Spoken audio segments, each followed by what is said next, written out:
যে এসে গেল, ফাগুনে মাতবে প্রিয়। টিএসসিতে তুমি গেলে আমায়ও সঙ্গে নিও। পরে এসব পাঞ্জাবিটা হলুদ কিংবা নীল, শাড়ি আমি পরবো রেখে তোমার সাথে মিল। কিনে দিও গাজরা ফুলের মালা, লাগিয়ে দিও চুলে। বইমেলাতেও যেতে হবে, যেও না যেন ভুলে। না, আজ অমর একুশে বইমেলাতে আসতে কেউ ভুলে যায়নি। তাই তো অসংখ্য মানুষের, যারা লেখক, পাঠক, দর্শনার্থী, প্রকাশক রয়েছেন, সকলেই এসেছেন অমর একুশে বইমেলাতে। সেই বইমেলা থেকে প্রতিদিনকার মতো গরমের মেলার আয়োজন নিয়ে স্বাগত জানাচ্ছি আমি তানজিলা খানমিম। দর্শক সকলকে বসন্ত এবং ভালোবাসা দিবসের শুভেচ্ছা জানাচ্ছি। আজ সকাল থেকেই বসন্ত বরণের উৎসব পুরো নগরী জুড়েই। ঢাকা বিশ্ববিদ্যালয়ের চারুকলা প্রাঙ্গণে বরাবরের মতোই বসন্ত আয়োজন হয়েছে। সেই আয়োজনে সকাল থেকে যারা ঢু মেরেছেন তারাও এসে বইমেলাতে আসছেন এবং বইমেলার এই যে বইয়ের প্রতি ভালোবাসা, সেই ভালোবাসা তো আজকের দিনে একটু বিশেষভাবে রাঙিয়েই দিতে হয় একে অপরকে। তাই তো বসন্তের একদম আবহে, পোশাকে, মননে নতুন একটি ঋতুকে বরণ করে নেয়া, শীতকালকে বিদায় দেওয়া, সবকিছু মিলিয়ে যেন একটা সাজ সাজ রব পুরো অমর একুশে বইমেলা জুড়ে। আজ ফাল্গুনের প্রথম দিন, তাই ফাল্গুনকে বরণ করে নিতে যেমন পাঠকরা এসেছেন, তেমনি আজ কিন্তু বইমেলার 14তম দিন। আর এই 14তম দিনে নতুন বই এসেছে 250টি, আর এই নিয়ে মোট বইয়ের সংখ্যা হলো 1252টি। প্রতিদিনই নতুন নতুন বই যুক্ত হচ্ছে, সেই সঙ্গে যুক্ত হচ্ছে অনেক ধরনের যে বইগুলো রয়েছে, কবিতা, উপন্যাস, গল্প, সব বই। তবে সব কিছুকে ছাপিয়েও পাঠকের ভালোবাসা কিন্তু কবিতার বইয়ে বেশি, আবার অনেক সময় উপন্যাসের বইও বেশি। প্রেমের কবিতা, দ্রোহের কবিতা, সব কিছু মিলিয়ে এই যে প্রেম মানুষের মনে, সেই প্রেম পরস্পর, সেই প্রেম বন্ধুত্বের প্রেম, সেই প্রেম ভালোবাসার, সেই প্রেম দ্রোহের, সেই প্রেম দেশের প্রতি, সেই ভালোবাসাই কিন্তু ফুটে উঠছে আজকে যারা পাঠক এসেছেন তাদের সঙ্গে। লেখকরা আবার বলছেন এই যে পাঠক যারা এত কষ্ট করে বইমেলাতে আসেন, যারা তাদের পছন্দের বইগুলো কিনে নেন, তাদের অটোগ্রাফের জন্য ঘন্টার পর ঘন্টা অপেক্ষা করে থাকেন, বইমেলার জন্য সারা বছর জুড়ে অপেক্ষা করে থাকেন, সেই পাঠকরাই লেখকদের ভালোবাসা। তাই লেখকরা আজ এসেছেন পাঠকদের সঙ্গে সেই ভালোবাসা বিনিময় করতে। তার বাইরে গিয়েও যেহেতু ভালোবাসা দিবস বলছিলাম, দিবসে তো একটা উপহার প্রিয়জনকে দেয়া চাই। অনেকে নিজের পছন্দ মতো পছন্দ করেই প্রিয়জনকে বই উপহার দিচ্ছেন। কেউ কেউ আবার প্রিয়জনকে সঙ্গে নিয়ে এসেছেন যে তোমার কোন বইটা পছন্দ, তুমি কোন ধরনের বই পড়তে পছন্দ করো, সেই বইটাই কিনে দেবো। কারণ একটা বই, যে বইটা সারা জীবন অপর মানুষের সঙ্গী হয়ে থাকে এবং স্মৃতি হয়ে থাকে, তাই অপর মানুষকে যে বইটা দেওয়া হচ্ছে সেই বইটাও তার পছন্দের হলেই হয়তো ভালো হয়, এজন্যই কিন্তু নিয়ে আসছে। আবার পাঠক যারা আসছেন বা পাঠকের কিন্তু আসলে এক একজন পাঠকের রুচি, পছন্দ, জনরা এক এক রকম হয়ে থাকে, তাই এক একজন পাঠকও এক একজনের মতো করে বই পড়তে ভালোবাসেন। আজ অসংখ্য মানুষ এসেছেন, সেই সঙ্গে শিশুরা এসেছেন বাবা মায়ের হাত ধরে। ছোট ছোট শিশুরা বাবা মায়েরদেরও আজ ছুটির দিন হওয়ায় তারাও তাদেরকে সঙ্গে নিয়ে এসেছেন এবং যথারীতি সকাল থেকেই কিন্তু বইমেলা খুলে দেওয়া হয়েছে, সকাল 11টা থেকে। তবে অন্যান্য দিন যেমন রাত 9টা পর্যন্ত বইমেলা চলে, আজ যেহেতু শবে বরাত রয়েছে, রাতে নামাজ রয়েছে, তাই বাংলা একাডেমি কর্তৃপক্ষ সিদ্ধান্ত নিয়েছে আজ মেলা চলবে 7:30টা পর্যন্ত। 7টার পর নতুন করে কোনো পাঠক কিংবা দর্শনার্থী কিন্তু মেলায় ঢুকতে পারবেন না। তাই যারা এখনো পর্যন্ত আসেননি, অপেক্ষা করছেন আরেকটু সময় গড়ালে আসবেন, তাদের সময় কিন্তু বেঁধে দেওয়া আছে 7টা পর্যন্ত। বরাবরের মতোই আমাদের সঙ্গে আজকে একজন অতিথিও রয়েছেন, আমরা সেই অতিথিকে নিয়ে কথা বলবো। তবে তার আগে গরমের বেলায় নেব ছোট্ট একটা বিরতি।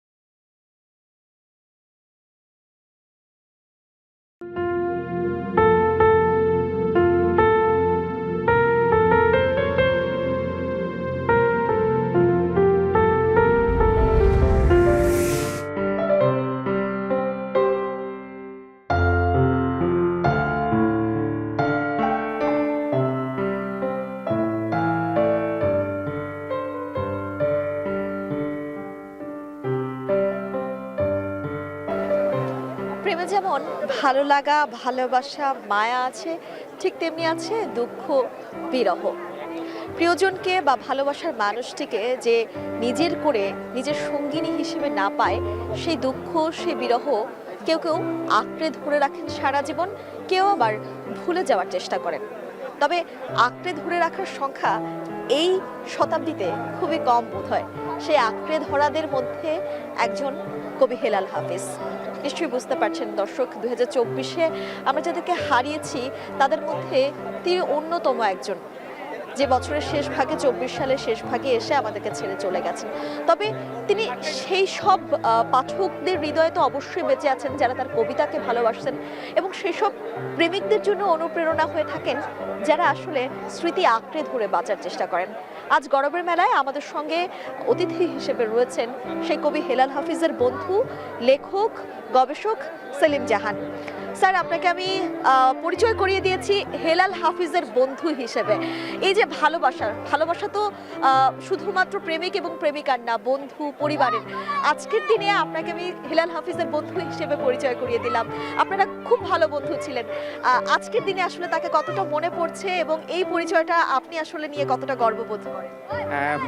প্রথমত হেলাল আমার বন্ধু, দীর্ঘদিনের বন্ধু, এবং বিশেষ করে বইমেলায় যখন আমি এসেছি এবার, তখন হেলালের কথা খুব মনে পড়ছে। মানে একটা কবিতার বই, তার যেটার নাম সেটা খুব মনে পড়ছে, যে জলে আগুন জ্বলে। এবং আমি হেলালের সঙ্গে বন্ধুত্বের জন্য অত্যন্ত গর্ব অনুভব করি। আর বিশেষ করে এই বছর গর্ব অনুভব করছি যে হেলাল এবছর 21-এ পদক পেয়েছে। আমার একটা আক্ষেপ যে হেলাল কিছুদিন আগে প্রয়াত হয়েছে, হেলাল তার এই যে প্রাপ্তি, এই যে স্বীকৃতি, এটা দেখে যেতে পারল না। আমরাও আজকে আসলে তাকে গভীরভাবে শ্রদ্ধা ভরে স্মরণ করছি।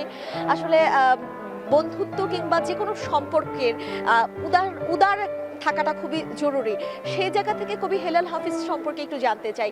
তার ব্যাপারে আমরা যতটুকু জানি, তিনি একজনকে জীবনে পাননি, কিন্তু তার স্মৃতি আঁকড়ে ধরেছিলেন, তাকে সারা জীবন ধরে শ্রদ্ধা করেছেন বন্ধু হিসেবে। এই যে বিষয়টা, এতটা উদার একজন মানুষ কিভাবে হতে পারেন, কিভাবে একজন মানুষকে না পেয়েও শ্রদ্ধা করতে পারেন, এই বিষয়গুলো আসলে আপনি কিভাবে দেখেন এবং নতুন প্রজন্মের কাছে এই বিষয়গুলো আসলে কি বার্তা দেয়, যদি একটু ভালোবাসার দিবসে বলতেন? আমার মনে হয় যে হেলালকে আমি সবসময় বলি যে হেলাল হচ্ছে শুদ্ধতম কবি। মানে হেলালের যে পরিচয়টা সবচেয়ে বড়, সে হচ্ছে কবি। এবং আমি সবসময় বলি যে হেলাল হাফিজ হচ্ছে অন্যতম একজন কবি যে কখনো একটিও খারাপ কবিতা লেখেনি। এবং হেলাল সারা জীবন নিঃসঙ্গতার মধ্যেই কেটেছে, একাকিত্বের মধ্যেই কেটেছে। একজনের সঙ্গে হেলালের গভীর ভালোবাসা ছিল, হেলাল তাকে পায়নি, কিন্তু সেজন্য হেলালের আক্ষেপ ছিল কিনা এটা হেলাল কখনোই বলেনি আমাদেরকে। কিন্তু যেটা বুঝতে পারি যে সেই ব্যাপারটিকে ঢাকার জন্যে হেলাল বন্ধুদের দিকে হাত বাড়িয়েছে। নানান রকমের বন্ধু ছিল তার, কবি বন্ধু, আড্ডার বন্ধু, বিশ্ববিদ্যালয়ের বন্ধু। এবং আমি মনে করি যে হেলালের যে উদারতার কথা আপনি বলেছেন, তার সঙ্গে তার মুক্ত মন যেটাকে আমরা বলি, সেটা তার অত্যন্ত বেশি ছিল। উদারপন্থী একজন মানুষ, এবং বন্ধুত্বকে সে খুব উচ্চ স্থান দিত। এবং আমাদের সবার সৌভাগ্য যারা হেলালের সান্নিধ্যে আসতে পেরেছি, তার কবিতা পড়েছি, যে হেলালকে আমরা পেয়েছি। এবং এমন অনেক সময় গেছে, এমন সকাল গেছে যে হেলাল কবিতা লিখে নিয়ে এসছে, আমাদেরকে শুনিয়েছে। আমরা যেমন একটা কবিতার কথা খুব আমার মনে আছে, হেলালের দুঃখ এবং তার লাল বর্ণের দুঃখ, নীল বর্ণের দুঃখ, এই দুঃখ নিয়ে। তো আমি একদিন তাকে জিজ্ঞেস করেছিলাম যে যখন তার কবিতাটি বেরিয়েছে, যে এত সব দুঃখের এত রঙের কথা বলছো, তুমি কি এটা ব্যাখ্যা করতে পারবে? একটুকু শুধু ভেবেছে, চোখ বন্ধ করে সে দুঃখের নানান রং বলতে পেরেছে। একজন সত্যিকারের কবি যে উদার, যে মুক্তমনা, এবং যার বন্ধু বাৎসল্য অত্যন্ত বেশি, সেই এরকম কথা বলতে পারে। একটু আপনার প্রসঙ্গে আসে, আপনার তো এবছর 2টি বই এসেছে বইমেলায়। বইগুলো কিসের উপরে লেখা হয়েছে এবং পাঠকদের কাছ থেকে কেমন সাড়া পাচ্ছে? দুটো বই, একটি ইংরেজিতে আর একটি বাংলায়। দুটো বই এবারে সেটা অর্থনৈতিক বিষয়ক প্রবন্ধ। এবং আমরা জানি যে জুলাইয়ের পরে আমাদের যে চালচিত্র সেটা বদলে গেছে, সামাজিক, অর্থনৈতিক, রাজনৈতিক। এবং একটা প্রশ্ন খুব বড় হয়ে দেখা দিয়েছে যে গত 16 বছরে যে ব্যাপারগুলো ঘটেছে, তার জন্য আমাদের অর্থনীতি এখন বিপর্যস্ত। ব্যাংকিং খাত বিপর্যস্ত, প্রচুর অর্থ পাচার হয়ে গেছে, দুর্নীতি অত্যন্ত বেড়ে গেছে। এখন প্রশ্ন হচ্ছে এই মুহূর্তে দাঁড়িয়ে যে আমাদের বর্তমান অবস্থাটা কী এবং ভবিষ্যতে আমরা কি করতে পারি। মূলত এই দুটোকে সামনে রেখেই বই দুটো লেখা, এবং এখানে কোনো সমাধান নিয়ে কথা বলা হয়নি। এখানে আসলে আসল ব্যাপারটি হচ্ছে যে এই ব্যাপারগুলো যদি আমরা সাধারণ মানুষের কাছে তুলে ধরতে পারি, এটা নিয়ে আলোচনা হোক, কারণ মুক্ত আলোচনা, স্বচ্ছন্দ আলোচনা, স্বাধীন আলোচনার কোনো বিকল্প একটি গণতান্ত্রিক দেশে নেই। আলোচনা হলেই কিন্তু অনেক ধরনের সমাধানের পথ খুলে যাবে।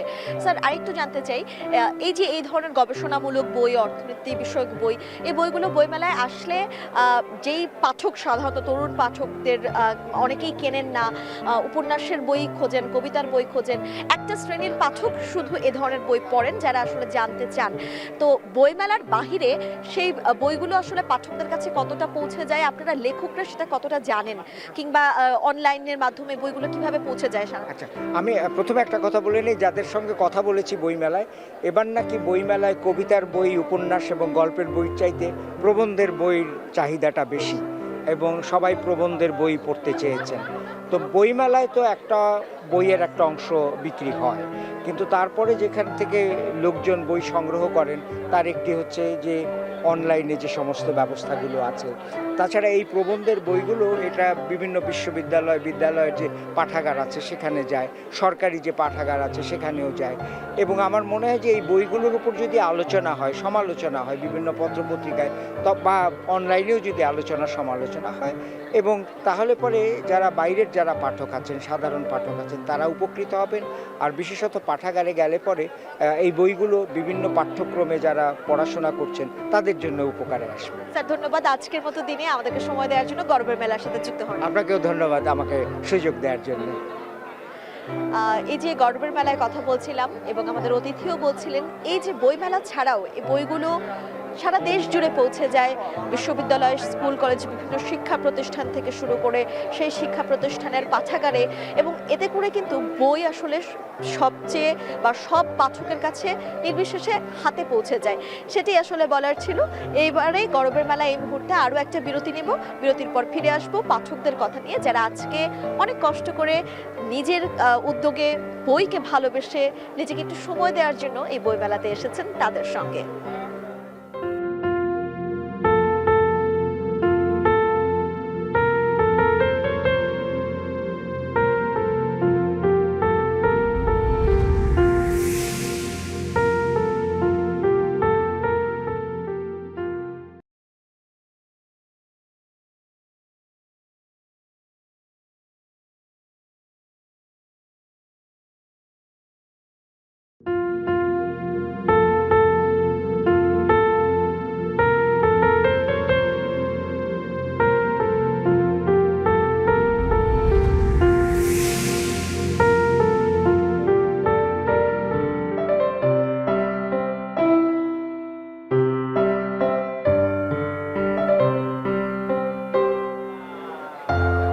আসছে ফাগুনে আমরা দ্বিগুণ হব। অনেক যুগ পরে এই কথাটি আবারও 24 সালে ছাত্র জনতার মুখে শোনা গিয়েছিল। সেই প্রেক্ষাপট যদিও বা ভিন্ন ছিল। স্বাধীন দেশেই নিজেদেরকে স্বাধীন করার যে চেষ্টা, স্বৈরাচার মুক্ত করার চেষ্টা যে দেশকে, সেই দেশের যে একতা, সেই একতা বোঝাতেই কিন্তু সকলে তখন মুখে মুখে বলেছিলেন, আসছে ফাগুনে দ্বিগুণ হব। ফাগুন হওয়া পর্যন্ত অপেক্ষা করতে হয়নি ঠিকই, তবে ফাগুনে যে দ্বিগুণ হওয়ার যে প্রত্যয়, সে প্রত্যয় ধরে রাখতে হবে সারা বছর জুড়েই, যেন এই প্রত্যয় নিজের ভেতর থাকেন, যেন নিজের দেশকে, নিজের পরিবারকে, নিজের প্রিয়জনকে সকল ধরনের অশুভ কিছু থেকে রক্ষা করতে পারি আমরা। ঠিক তেমনি আসলে যেমন বলছিলাম যে এবছর কবিতা কিংবা উপন্যাসের বইয়ের চাইতেও প্রবন্ধের বইয়ের চাহিদাটা তরুণদের কাছে অনেক বেশি। কারণ অনেকেই এসে এই যে জুলাই গণ অভ্যুত্থান হয়েছে দেশে, 24 জুলাই গণ অভ্যুত্থান নিয়ে যে প্রবন্ধগুলো এসেছে বইমেলায়, সেই বইগুলোই কিন্তু তরুণরা বেশি করে খুঁজছেন। এমন অনেক পাঠকও এসেছেন বইমেলাতে যারা আজকের দিনে বিশেষভাবে একটু বই কেনার জন্য এসেছেন। একটু কথা বলতে চাই আপু আপনাদের সাথে, কি ধরনের বই পড়তে ভালো লাগে, আর আজকে বসন্ত বরণ করে নেওয়ার জন্য কি কি করলেন, বইমেলাতে এসে কেমন লাগছে? বইমেলাতে এসে খুবই ভালো লাগছে। বইমেলার পুরো পরিবেশটাই খুবই সুন্দর।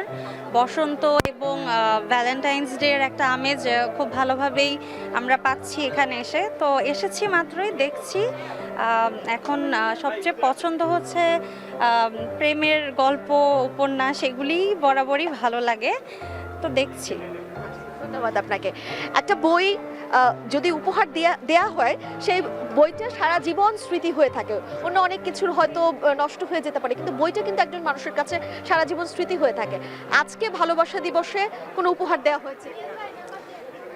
আসলে ভালোবাসাটা মুখে প্রকাশ করাটা আসলে খুবই ডিফিকাল্ট, তবে আসলে বই উপহার দেওয়ার মাধ্যমে এই যে ভালোবাসা, যে বিনিময়টা, এটাই আসলে আমাদের এই বই মেলার সার্থকতা। পলাশির থেকে টিএসসি, গণ অভ্যুত্থান, সব কিছুর পরে এই নতুন বাংলাদেশ দেখতে ভালো লাগছে। গতানুগতিক ধারার বইয়ের বাইরে নতুন কন্টেন্ট ক্রিয়েটর বা নতুন লেখকদের বই ইদানিং পড়া হচ্ছে। সেই হিসেবে নতুন লেখক সোহাইল রহমানের একটি বই প্রিয় তোমাকে উপহার দিলাম। হয়তো